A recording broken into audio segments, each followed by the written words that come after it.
হরিবাসর প্রাঙ্গণে।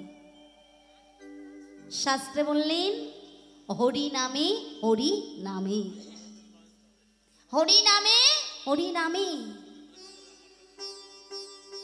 ডাকার মতো ডাক আর সত্য ভক্তি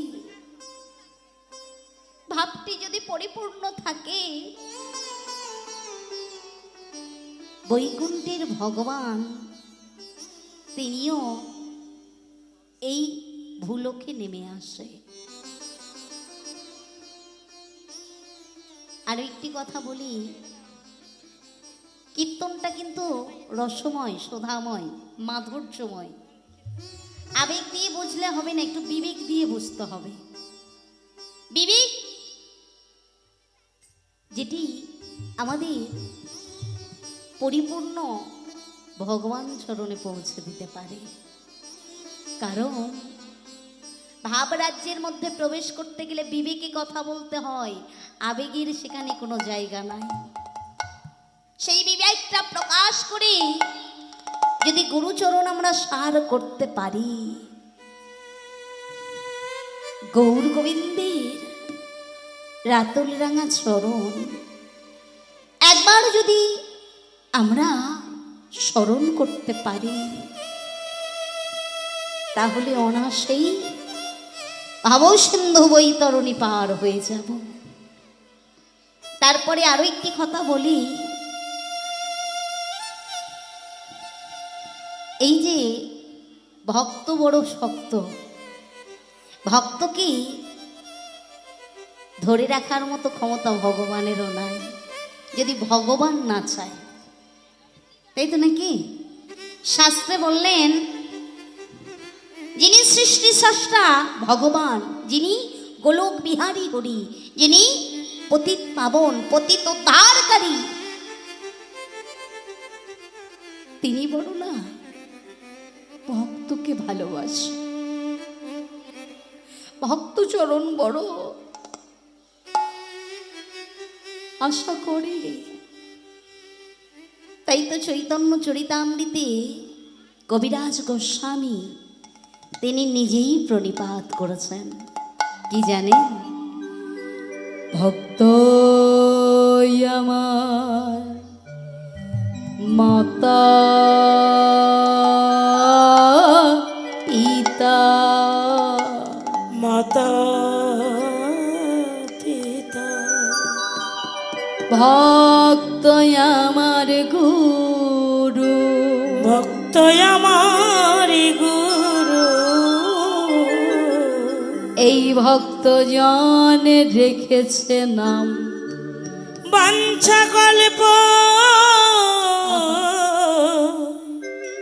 তোর। ভক্তই আমার যাহা দেয় আমি তাহা খাই, এই ভক্ত যদি না দেয় সেবা, সেদিন আমি উপবাসে যাই। ভক্তের হাতে প্রেমের নড়ি, এই ভক্ত যেদিকে চালায় আমি সেদিকেই চলি। ভক্ত বান্দে, ভক্ত আমার বান্দে আহা প্রেমের ডরিতে, এই ভক্ত যদি না চায় আমি না পারি ফিরিতে। কি সুন্দর কথা বললেন, একবার ভাববেন। কি বললেন? ভগবান আমাদেরকে প্রত্যেককে দুটি করে গিফট দিয়েছেন। গিফট কি কি? মানে উপহার দিয়েছেন। কি বলুন তো? একটা হচ্ছে মা আর একটা হচ্ছে বাবা। আমরা সেই বাবা মাকে চিনতে পারি না, শুধু ভক্তকে বাবা মায়ের সঙ্গে তুলনা করেছে। শুধু তাই নয়, এই ভক্তকে স্বয়ং গরুর সঙ্গে তুলনা করেছেন। ভক্ত আমার মাতা, ভক্ত আমার পিতা, ভক্ত আমার গুরু। এই ভক্তজনে রেখেছে নাম বাঞ্ছা। বাঞ্ছা মানে কি? ইচ্ছা। কল্পতরু, কল্পতরু মানে বৃক্ষ। যে বৃক্ষের নিচে দাঁড়িয়ে আমরা যদি আমাদের মনের ভাবটা প্রকাশ করি, মনের ভাব মানে ইচ্ছা, ইচ্ছাটুকু প্রকাশ করি, তাহলে অনায়াসেই সেই ইচ্ছে প্রকাশ হয়ে যাবে, সেই বাসনা পূর্ণ হয়ে যাবে, ইচ্ছা পূরণ হয়ে যাবে। একবার ভেবেছেন? তবে ভক্তির বাসনা, ভক্তের চাওয়া, ভক্তের পাওয়া ভক্তের মতো হওয়া চাই। আমি যদি বলি হে দয়াময়, হে করুণাময়, আমা বলতে যা যা কিছু বস্তুই আছে, আমা বলতে আমার বলে জীবন যৌবন মন প্রাণ, জীবন যৌবন মন প্রাণ তোমার চরণে সঁপে দিলাম। দিল এ দয়াময়, হে দয়াল চাঁদ, দয়া করে দয়া করে তোমার রাতুল রাঙা চরণে আমাকে আশ্রয় করে দাও। একবার যদি বলতে পারি না, সে কখনো কোনো দিন সেই ভক্তের থেকে মুখ ফিরিয়ে নিতে পারে না। ভগবান কিছুই চায় না, কি চাই জানো? চাই হে ভক্ত, তোমার কাছে ধন, অর্থ, ঐশ্বর্য পরিপূর্ণ, আমি কিচ্ছু চাই না। আমি কি চাই জানো? আমি শুধু চাই তোমাদের মন ভরা ভক্তি আর নয়ন ভরা জল। কেউ যদি এই নয়ন ভরা জলে আমাকে ডাকতে পারো না, এই জগতে আমি কিচ্ছু চাই না। আমি নিজেই বলেছি, যে করে আমার আশ তাকে করি সর্বনাশ।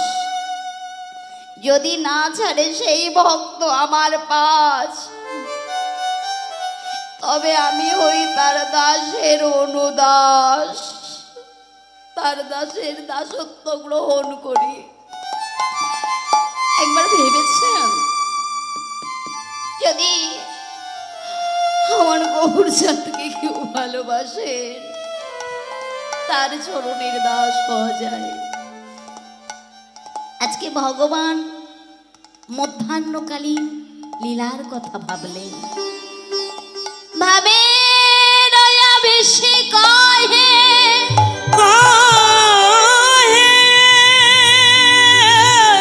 গুণা গুণমণি, আমার গোরা গুণমণি, চলো সবে যাব মোরা পুজিব দিনমণি। দিনমণি, দিনমণি কথার অর্থ কি? সূর্যদেব। সূর্যদেব কি পূজার কথা বলছেন। কে? গৌরচাঁদ। শ্রীধাম নবদ্বীপের মাঝে নবদ্বীপ চাঁদ, যাকে পদকর্তা বললেন হেম সহে অতি গোরা। হেম সয়ে, আচ্ছা হেম কথার অর্থ কি? হেম কথার অর্থ কি? সোনা। সোনা তো নাকি? আচ্ছা হেম কথার অর্থ মানে যদি সোনা হয়, তাহলে পুরাটো কথার অর্থ কি? সোনা। কাঞ্চন কথার অর্থ কি? সোনা। তাহলে কোনটা কোন সোনা, এটা আমাদেরকে জানতে হবে, তাই তো নাকি? শাস্ত্রে বললেন কাঞ্চন মানে সোনা। এই সোনাটা আমরা আপনারা ব্যবহার করি নাই। কারা করেন? স্বর্গের দেব দেবতারা যে সোনার অলংকার আদি ব্যবহার করেন, সেই সোনার নাম হলো কাঞ্চন মানে সোনা। পুরাটো মানে সোনা। পুরাটো মানে সোনা। এই সোনা কারা ব্যবহার করেন? বললেন কেন? এই সোনা আমাদের আপনাদের মতো কলির নরলোক জীব যারা ব্যবহার করে এই সোনা পুরাটো মানে সোনা।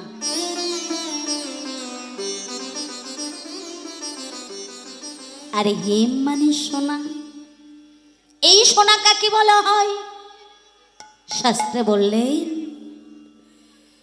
ওই পুরাটো মানে সোনা পার্থিব জগতে কোন নারীর গৃহে, নারীর গৃহে 20 ভরি 50 ভরি সোনা থাকিলে সেই নারী দেহের তো বড়ই অহংকার সঞ্চয় হয়, সঞ্চয় হয়।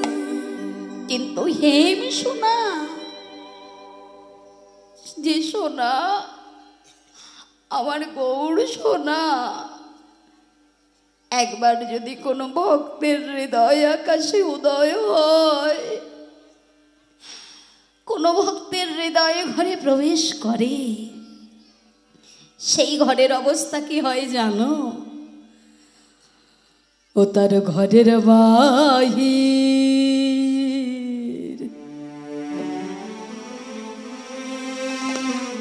ঘরের বাহিরে করে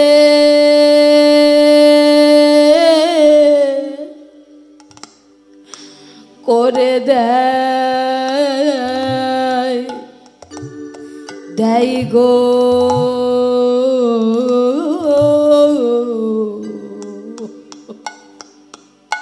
ও তার ঘরের হৃদয় গৌর হরি বল হরি বল হরি বল। বাহির করে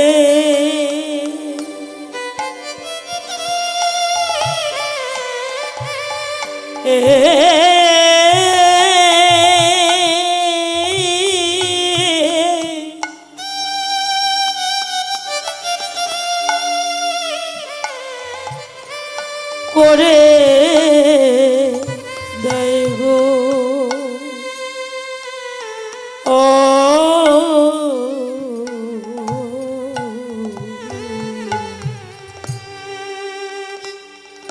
হে গৌর তো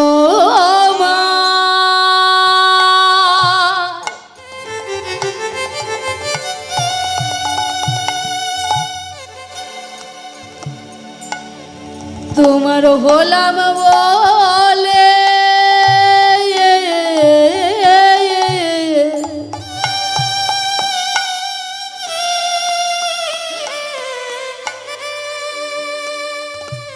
সে তার ঘরের বাহির,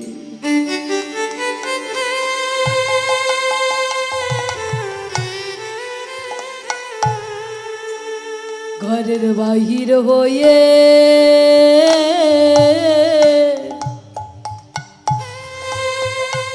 হয়ে যায়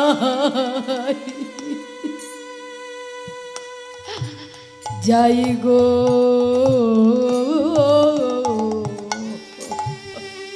গৌরী তো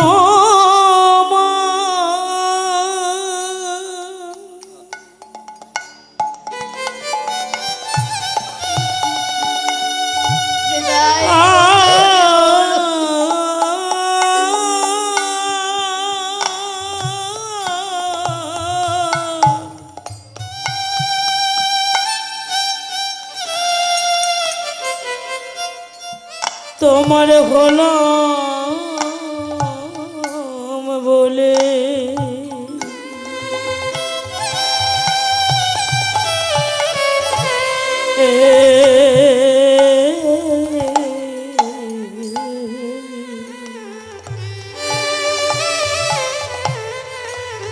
হইল ঘরে বাসি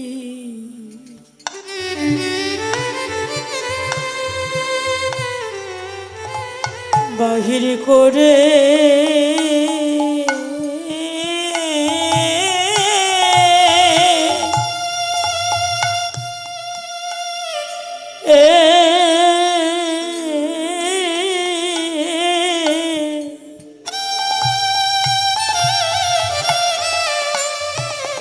করে দেয় গো ও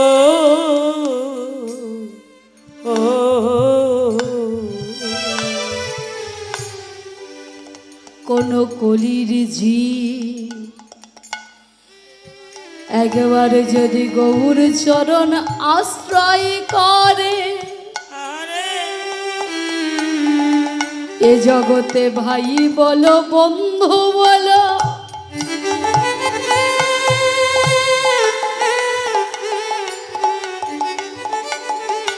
কেউ তো আমাদের আপন জন নয় আমাদের পরম বান্ধব পরম পতি পরম আপনার জন সে হলো আমার গৌর হরি হরি বল হরি বল হরি বল। কেউ যদি বলে হে দয়াময় হে করুণাময় হে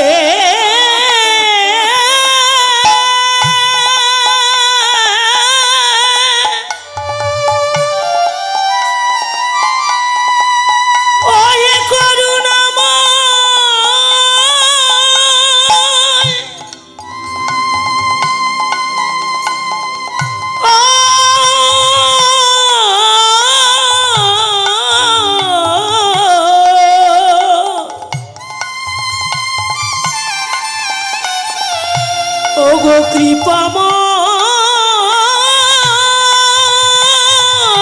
কৃপাময় একেবারে কৃপা করে তোমার ওই আতুল রাঙা চরণে আমাদের স্থানে দাও তোমার ওই চরণ ছেড়ে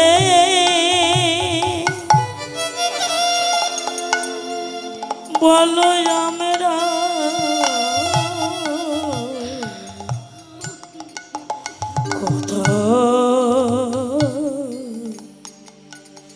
কোথায় যাব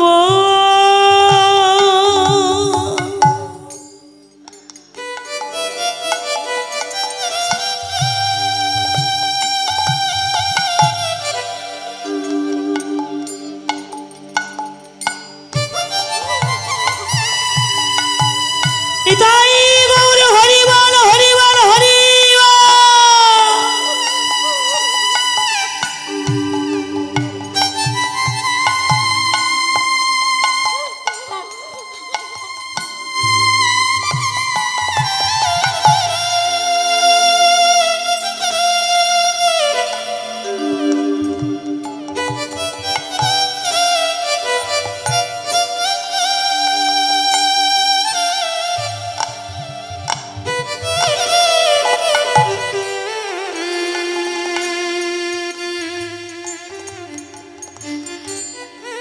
দয়ালু হরি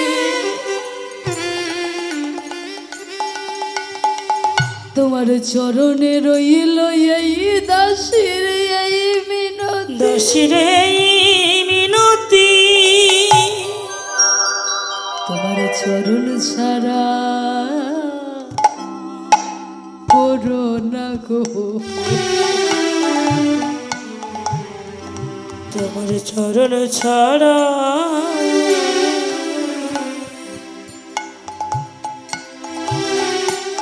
ছাড়া করো না দয়াল তোমার চরণ ছাড়া করো না গো তোমার চরণ ছাড়া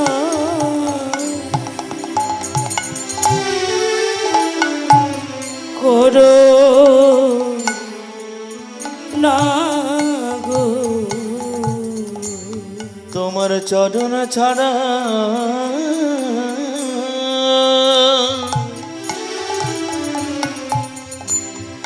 করো না গো। রইল পদে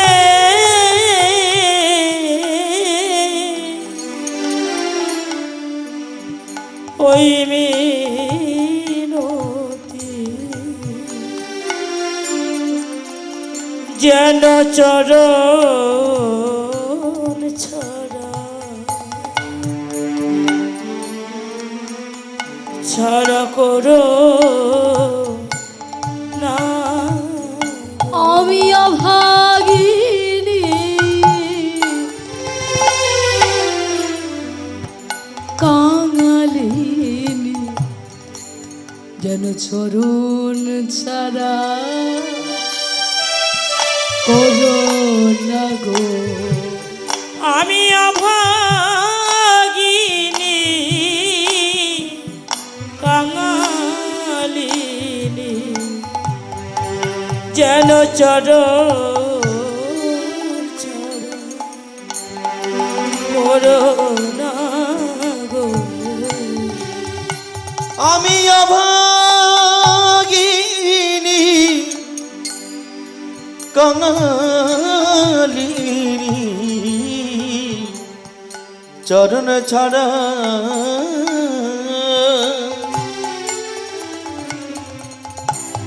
আমায় করো না গো। আলা হলা কাঙালিনী যেন চরণ ছাড়া করো না গো। তোমার পদ সেবা কিবা জানি তোমার সেবা ছাড়া কি বা জানি। তোমার ওই চরণে আমার এই মিনতি, তোমার চরণ ছাড়া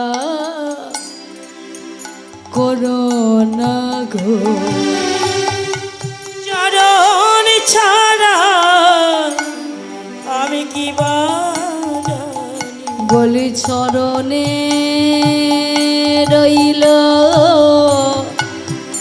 এই মিনতি, আমায় চরণ ছাড়া করো না গো। তোমার চরণে রইল এই মিনতি। আমায় চরণ ছাড়া করো না গো। তোমার চরণে রইল আমার এই মিনতি। আমায় চরণ ছাড়া করো না গো। তোমার চরণে রইল এই মিনতি। শুধু এ জন্মে নয় জন্মে জন্মে তোমার চরণে রইল আমার এই মিনতি। শুধু এ জন্মে নয় জন্মে জন্মে চরণে রইল এই মিনতি। আমায় চরণ ছাড়া করো না গো। চরণে রইল এই মিনতি। যেন চরণ ছাড়া করো না গো। চরণে রইল এই মিনতি। যেন চরণ ছাড়া করো না গো। আমার চরণে রইল এই মিনতি। চরণ ছাড়া আমায় চরণ ছাড়া করো না গো।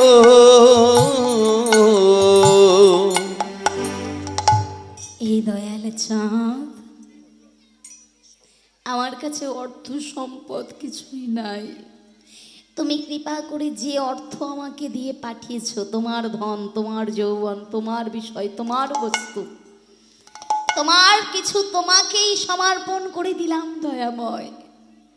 বিনিময়ে একটাই চাওয়া, তোমার রাতুল রাঙা চরণ শুধু আমাকে ছাড়া করে দিও না, এটাই আমার বাসনা। ভগবান কি বলেন জানেন?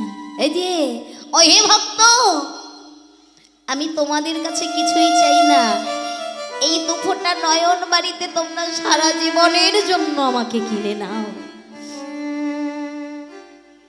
তুমি আমার যতই পিছনে থাকো না কেন, যতই দূরে থাকো না কেন, আমি আর তোমাকে ছেড়ে থাকতে পারি না। ছুটতে ছুটতে সেই ভক্তের দুয়ারে গিয়ে দাঁড়ায়। ভগবান কত ভালোবাসে, ভগবানের এত মাধুর্যমণ্ডিত রূপ, সেই রূপের কথা কত বলবো, কত ভরি ভরি প্রমাণ আছে। শুধু চোখ থাকলেই ভগবানকে চেনা যায় না। চেনা যায়? ভগবানকে দেখলে চেনা যায় না, সবাই চিনতে পারে না। চোখ থাকলেই দেখার মতো দেখলেও ভগবানকে চেনা যায় না। ভগবানকে দেখেছিল কে? শিশুপাল চিনতে পেরেছিল? ভগবানকে দেখেছিল কে? দুঃশাসন চিনতে পেরেছিল? ভগবানকে দেখেছিল কে? দুর্যোধন চিনতে পেরেছিল? ভগবানকে দেখেছিল কে? ভগবানকে দেখেছিল নন্দ ঘোষ। তিনি যদি চিনতে পারতেন, নিজের পায়ের পরি দিয়েও ঘরো ভগবানের মস্তকে তুলে দিতে পারতেন না। চোখ থাকলে ভগবানকে চেনা যায় না, কিন্তু ভগবানকে যে ডাকার মতো ডাকে, ভগবান তার দুয়ারে হাজির হয়। ভগবানকে ডেকেছিলেন কে? ভগবানকে ডেকেছিলেন বিদুর। বিদুরের কিন্তু কিচ্ছু ছিল না, রাজপুত্র হয়ে জন্মগ্রহণ করেছিল, কিন্তু দাসী পুত্র হওয়ার কারণে ভিখারি জীবন যাপন তাকে পালন করতে হয়েছিল। ছোট্ট তালপাতার কুঠিরে ছিলেন তিনি, বসবাস করেছিলেন। এই দুর্যোধনের